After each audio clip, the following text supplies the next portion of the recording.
accidents. That is what we're on today. It could happen to anyone. Some people just say, when is your time, is your time. Yeah. You know. Some people say it could ever happen to me. Right. So, I mean, the thing is, what we're dealing with is road conditions, potholes, wavy highways. I mean, Other drivers. other drivers, Yeah. right? Simple thing as the highways. No, I'm not blaming anybody in particular. Some parts of the highway don't have barriers to prevent drivers from crossing into the next lane. For example, the northbound lane into the southbound lane. A dog run across the road, you pull away, lose control. No barriers. Again, it have no barriers on plenty parts of the highway. Yeah, and where it could prevent you from going into a lamppost if you lose control. If you watch, let's just say, not even highways in the States, just watch a quarter-mile track, for instance. A proper built quarter-mile track have barriers on both sides going straight up. It's contained. Fatal accidents don't usually happen in those kind of environments, you know. But we could apply some of these things to our nation's roads. Yeah, look like when Nabi the helicopter, he stay on the track. Exactly. Oh, alright. Turn it on, turn it on. Alright, let's get into first thing because down there now. Right? Phone distractions. Really? Stop calling me when I'm on the road. I just use Bluetooth. Yeah, just call him, you know. Boom, where is Benny? Mr. Man, Bluetooth, all you use all your Bluetooth. Yeah, Bluetooth phone message. distractions. Bluetooth It was WhatsApp. serious.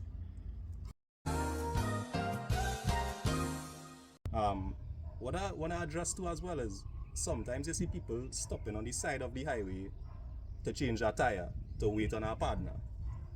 You think that's a good idea? No, I mean, it would have the unfortunate circumstance. The car is immobile. At that point, you have no choice. Right. But to stand up next to the car, behind the car, or in front of the car. Changing tire with your back out into the highway. Yeah. There's a common practice. I just see it every day with a flyover or a turn off a few meters ahead. Horse, you're risking your rim or your life. It have people is like to overtake on shoulder. It have a lot of nonsense going on. So come on, use your head. Like the next flyover right there, you drive slowly on the shoulder and you get to a safe location. The shoulder not safe. Come on. But to me, I think one of the main things we should talk about with regards to this, because Octane Addicts is a channel that, you know, we have plenty reach in terms of the younger generation, you know. One thing is, it's real nice to have something turbocharged. Unfortunately, I have a Civic behind me, a Civic school. But, you know, it have no shame in starting off with something slower, something that you can handle. And, you know, people go watch and say, hey, you feel like I ain't able, I ain't ready. But it's not that, you know, it's that really and truly is about progression. You have to start smaller, When you watch it have, and I call the names here, Christian Budu Singh, Zachary, them fellas start off in karting at a young age. And them fellas, when you see them at 17, 18, pumping it at Evo or something real high powered, and they say, yeah, I could do that.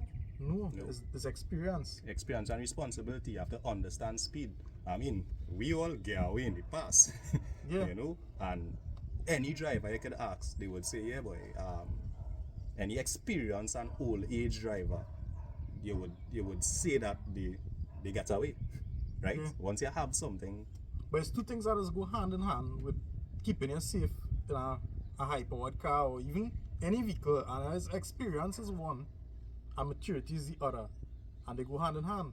Unfortunately, I do ride motorbike again, but I got in a really bad accident where I ended up under Navara while the two of you was driving in opposite directions.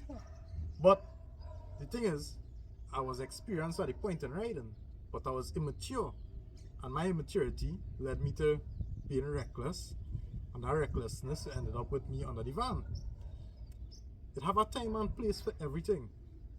I don't know if Renard agree with me with, you know, people need to, if you have a passion for motorsport, you like cars, you like things, you have avenues where you could learn in a safe environment. If you could afford to, you could take any car. You could take your mother Tida and go to the cars events, which is autocross, as we call it, and you learn to maneuver. So it have many events. For instance, this weekend have a no prep drag racing event. You could take any car. You could take a normal car, Tida, Aqua. You could take any of those cars and enter. You just time your car. Sometimes they don't have time. It's hand drop. It's all about having fun and getting accustomed to the sport. As Siobhan said, there's auto sport, autocross. That is where you learn a course. You go through the track again. Any car is welcome. Grid Kana. We was just at Grid Kana. I think I plan on entering Grid Kana with my normal Kia Cerato. I go in group 1, there's group 1. I against Tidas, Aquas. You could start off small. We've all started small. And this is a man with a 700 horsepower car talking. Well, not again, but what I'm saying is you start somewhere and you get it out your system. You want to drive like a bottom, there are avenues in Wallerfield. Come to the events, drive like a bottom, get it out your system, and drive safe going home.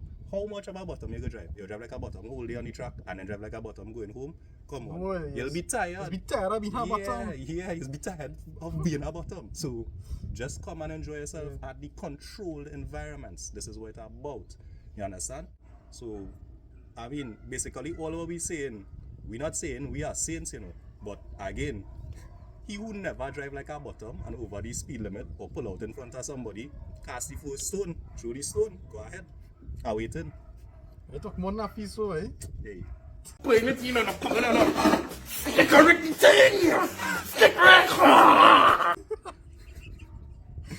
Now, the next thing is what you're driving.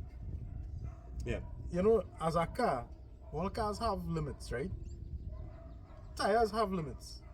And that's the biggest thing. That is, you can have 1,000 horsepower.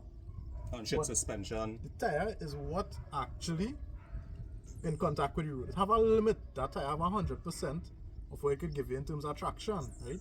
No, it goes to show that at the end of the day, everything mechanical have a limit. Even with accidents. We saw many accidents recently. And the thing is, the sad thing about it is young people. Now, there's all kind of factors involved. Cars, what you're driving, what kind of car you're driving. For instance, we saw accidents with like the GTR from a long time. It had a few GTRs got in some really bad accidents, but it wasn't fatal. Because why?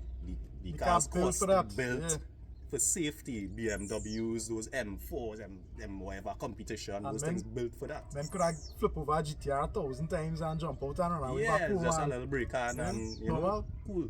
And then pretend somebody else was driving. Whereas if you try that in a B14 or something, a Tida, your chances are your likelihood of surviving is minimal. Right? So again, thanks for all the time. Just to take these factors into consideration, and I really hope the younger generation and the older people, you all be safe on the roads, pay attention. Safe? So you mean like take out your tint and that kind of safe? Of course, the dark tint is the #1 factor of most of these brutal accidents. All it's organized on the tint and whatever else need to be done. What? Bro, what are you talking about, man? You know, tires, brakes, suspension, routine maintenance, all you know the drill, right? So, thanks for all your time and stay tuned for more videos. We'll see you Stay safe, soon. everybody. I don't want to hear nothing about none of that. Yeah, come now, man. Better than that. You know, let me keep it on the track now, folks. Let me keep it on the track. Once you have something fast, let me keep it on the track. See you all later. Yeah.